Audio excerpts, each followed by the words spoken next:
What's up, guys? I want to do another video talking about the NBA because I really don't know what to talk about right now. PlayStation Network is down, so I can't get new footage. This is just a bunch of old ones I have.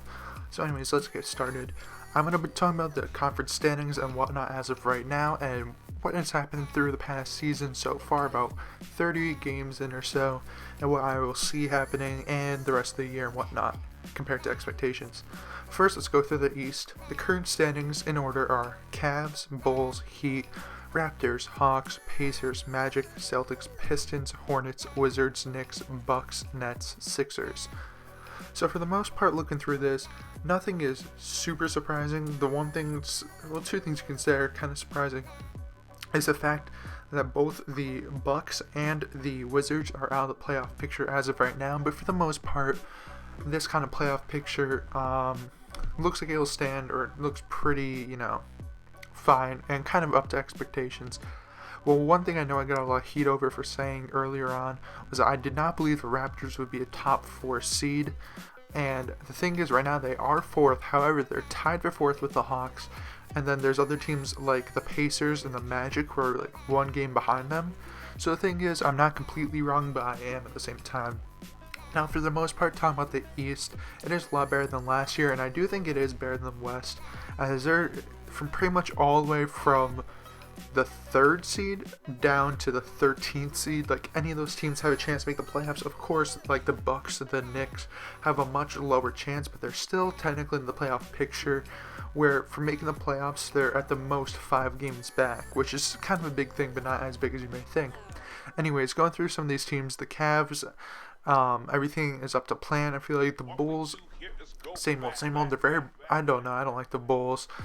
And Jimmy Butler had a very good game recently. The Heat, same thing as always. The Raptors are actually surprisingly better than I thought they'd be. Good for them, but whatever. The Hawks, same thing goes with them. The Pacers, Paul George is playing incredible. Could be a dark horse MVP candidate, probably not. The Magic are actually playing better than I expected. I don't think I put them in the playoffs. However, the way that they've been playing is actually pretty incredible. And Scott Skiles is a very good coach. Then the Celtics, which is the last playoff team, they're 18-15, and I'm a Celtics fan, so that's good to see.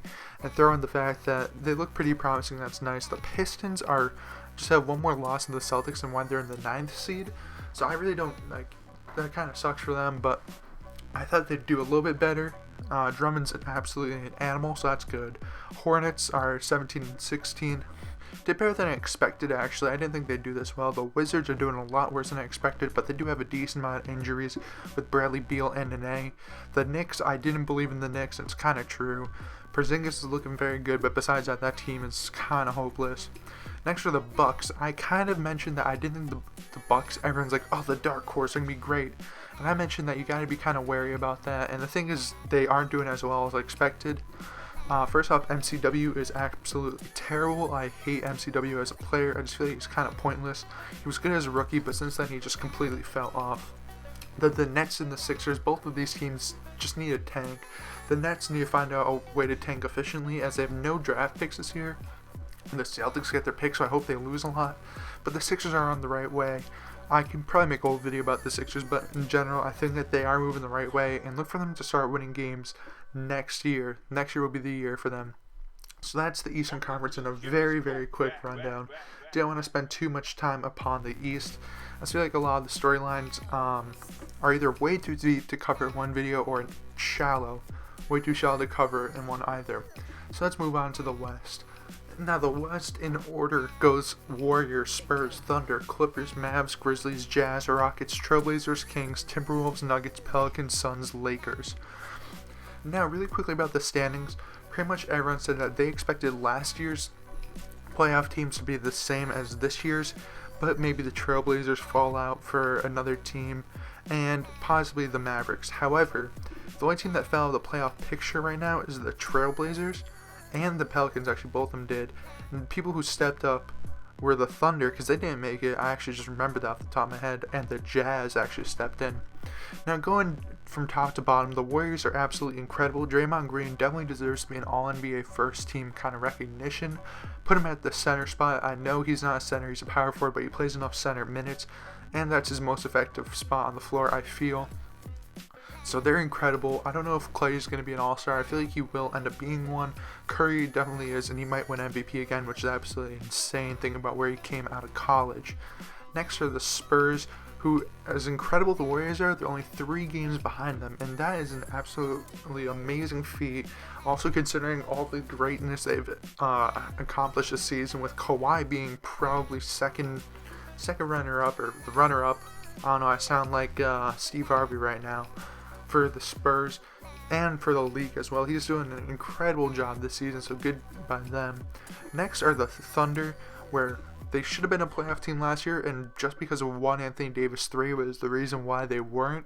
So they do deserve to be in there right now, and they're playing pretty well. I like most of their team. Of course, Durant's in and out of the lineup with small injuries all the time. I believe he's out of the game that he's playing tonight with, I don't even know, some small injury, but it's nothing too major, so they're doing pretty well, and I expect them to go pretty far. Next are the Clippers, one of my least favorite teams by far. I've been listening to a lot of things, and the way they describe the Clippers in terms of their playstyle and everything is like, you like all people as actual people, but you hate them on a team because all they do is bitch and complain and cry. And if you think about it, it's very true, where Blake Griffin always seems as a very personal and likable guy. DeAndre Jordan as well, if you ever watch like videos of them like just hanging out, like they're pretty cool guys. Same with Chris Paul, JJ Redick, all those guys seem pretty cool, but on the court they just are so unlikable. So they're the 4th seed, and I just can't stand them. So anyways, that's the Clippers top 4. Now after the top 4, it slides a little bit. Next are the Mavericks, who I have to give them credit. They're a lot better than I expected, mainly because Darren Williams is playing very well, and so is Zaza Pachulia. 2 guys who I thought were kind of over the hill, and even though they might be, they're still playing very well this year. Next up are the Grizzlies, and the Grizzlies are currently on a small losing streak. However, I don't know what to think about them. The Grizzlies are like the Bulls of the West, but worse, where it's like you kind of know what they want to do. Well, not the Bulls anymore. You don't know what they want to do anymore. But the Grizzlies, they've been the same for the past, what seems like 4 or 5 years. It just does not work. They came close that one year. They made it to the conference finals, but besides that, I don't know what to say about the Grizzlies. I don't like the Grizzlies too much. I just feel like a lot of times they're just hitting their head against a wall and not achieving anything. Then for the 7th spot is the Jazz, which is actually surprising for them considering how many injuries they had to big players like Alec Burks and Rudy Gobert.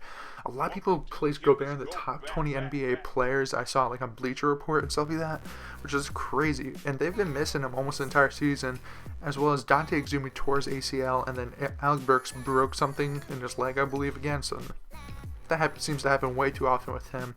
But they're still in the playoff picture, which is incredible for them. And I think that they will stay as long as they stay somewhat healthy for the rest of the year.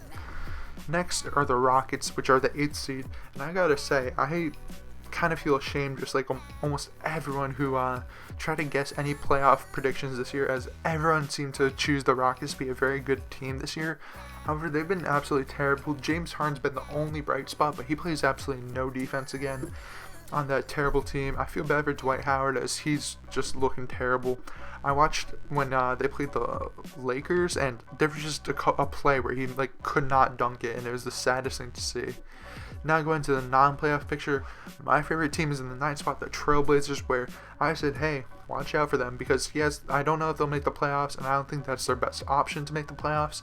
But the thing is, you gotta look out for them because they have a decent roster and a very young one, especially with CJ McCollum, who's shown that he's a true, like, almost all-star caliber, but he won't be an all-star this year. And Alan Crabbe, yes, the Crab, he's going to do very well for the rest of his career. At least he's looking very solid.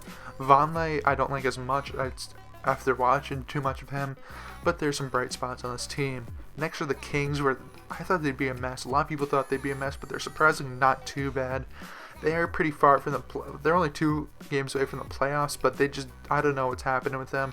DeMarcus Cousins has been up and down a lot, and Rondo has had some good games, but then also, you know, he goes out and just calls out a ref, which was not a very good thing for him and the league, so that was kind of a dark spot on him. Next, in the 11th spot is the Timberwolves, another team I kind of like, and they've been struggling lately. However, they do have a very good young core with Levine, Wiggins, and Karl Anthony Towns, and if they keep that together, give them a few years, and they will be incredible, because all those guys are super talented and great to see. Next up are the Nuggets. I really didn't expect much, and they aren't doing much, mainly also because of the fact of injuries and other factors, such as Emmanuel Moutier's been out, I don't care about Jokic, what's his name? Their center, completely blanked on him. Anyways, he's hurt as well, and, sorry, and for the most part, Wilson Chandler's also hurt, which is kind of sad, because he's one of my favorite players, at least he used to be. Jusuf Nurkic, that's the guy's name. And he's hurt, and that team's just a lot of injuries, but I do think they have some future, but they do need a lot of trades to help out their team. Next are the Pelicans, which just completely fell off. I can't stand watching Anthony Davis just be a spot-up shooter and trying to take outside shots. He should be down low. I know a lot of guys don't like it, but that's where he's the most effective. And I remember the first game of the season when they went up against the Warriors. I just watched him do nothing, where he's just trying to take open jumpers the entire time. It doesn't fit him well. I mean, this team does have a lot of injuries, but I think they just need to kind of blow it up, keep Anthony Davis, and try to figure out from there. Next are the Suns, which should do pretty much the same exact thing, except with Bledsoe. If you could trade Bledsoe, that's fine as well. Some people think you just gotta get Markieff out there, as he is a very negative influence, while other people are saying just get rid of everything. I personally think just get rid of everything. Bledsoe is the one shining spot, but he did tear his meniscus, I believe, so he said he's going to be out for the season. I mean, if you can trade him for good value, you got to do that. So the Suns are a complete mess. And at this point, I would kind of want to just start over that whole franchise and everything. Finally, the last team is the Lakers, and the Lakers are currently on a 3-game winning streak, which is pretty nice for them. But the thing is, it's kind of pointless. They need to get a good pick, as if it's not a top 3 pick, they lose the pick. Even though this is a very weak draft, I feel like it's very top heavy, where it's pretty much just going to be Ben Simmons and everyone else is not too spectacular. It's kind of sad the way that Kobe's going out. Of course, he's been doing a little bit better at certain times. However, the thing is, I didn't expect much, and they haven't done much. And so for the West, it's about the same as everyone predicted, except for the Pelicans, I feel like is the one really surprising thing. However, that's the quick NBA rundown I wanted to do, because I couldn't really get new content. I was going to do an update of the rosters again. I like doing those, and certain people like them, and they want me to do more of them, so why not? However, the fact is that I can't do it right now because PlayStation Network is down, so I can't record the video and upload it to YouTube, which kind of sucks. I can upload this one because I've already had this saved. But anyways, guys, thank you guys for watching. Comment down below about what you think about this NBA season, or anything related to it. Subscribe for more content, and of course share with your friends, or whatever you want to do with it. So thank you guys for watching, and of course have a good day.